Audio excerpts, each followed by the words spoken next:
Hi guys, welcome to this video about the Intex PureSpa portable hot tub and what you can do when you have a lot of error codes after draining and refilling the hot tub. Probably it's not only with this one, it's probably the same thing with all the Intex PureSpa sets.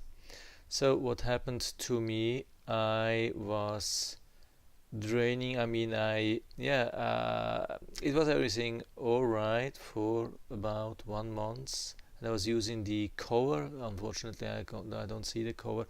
There's a cover lid on it. If you have it, you will know, of course, there's an inflatable cover on top of it. And since we have the tornado touchdown last Friday, there was a lot of rain, and not only a lot of water on top of the lid, but also a lot of dirt. And when I removed the lid, unfortunately, the dirty water got into the normal spa water, and yeah, so. I thought it's definitely time to drain the water and fill with fresh water. I'm planning to do that every month or so anyway, and it was almost due, so I decided to do that. So it looked then like this. You have to open this drainage cap, and also outside on the other side. Unfortunately, I can't show you that. I don't have a picture of that, but it's outside, and you will see that you have to open both of the flaps, and then you can clean it with a hose, and then close both of the lids, and then you refill. During this time, I was also cleaning the filters because it's easy to access. You don't have to grab into the water, so you don't get wet when you clean them at this point.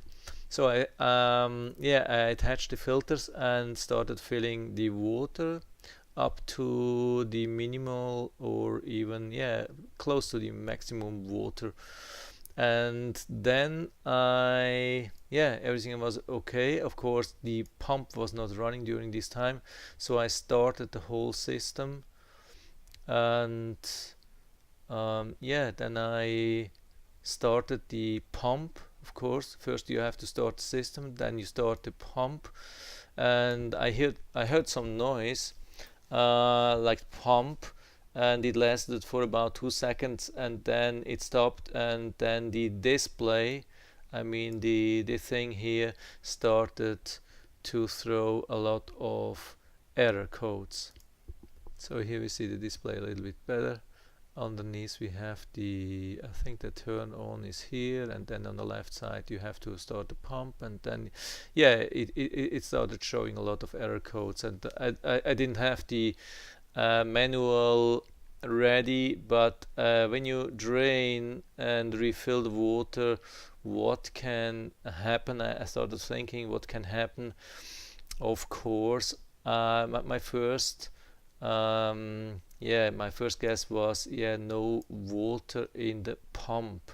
Even when I was at maximum level, I thought a lot of water was pushing inside and it would reach the pump, but it seems that it didn't. So what I did, I grabbed the end of the hose, and I pushed it towards this jet. This is actually the jet where the water is coming in, but I don't mind. There's a circulation from here to here, so I thought it doesn't matter where I'm from where the water is coming, if from here or from here, it shouldn't matter. You can remove that and hold the end of the garden hose to this thing. You have to a little bit grab around with your hand, protect like, because on the outside there are openings, and if you just hold the end of your garden hose to this hole, the water will flow out to the outside, so you have to protect these holes with your hand, so then the water can push, go inside. And what happened during this time, I've seen a lot of bubbles coming out of this filter, and that confirmed me that it was pushing out all the water, all the air, and filling the pump system with water. And when the bubbles started a little bit dissipating, then I stopped with filling water and turned on the pump, and everything was fine. So that can happen. I don't have the manual ready. Maybe they describe something like this, but if you have something like this, if you drain it and refill it, and you have a lot of error codes on your display, this is the first thing you have to check. What I will do next time, I will wait till I attach the filter till it's full, and then I will attach the filter and then start the pump. I think the filter was preventing the water from getting into the pump, which was not good, of course. I had removed to clean. I had removed the filter, so the water drained also from the pump, but it was not able to get in again because of the filter. So I think it's a good idea to remove the filter, clean it, then fill with water, and only when it's filled then put the filter back, so there is enough water at the pump.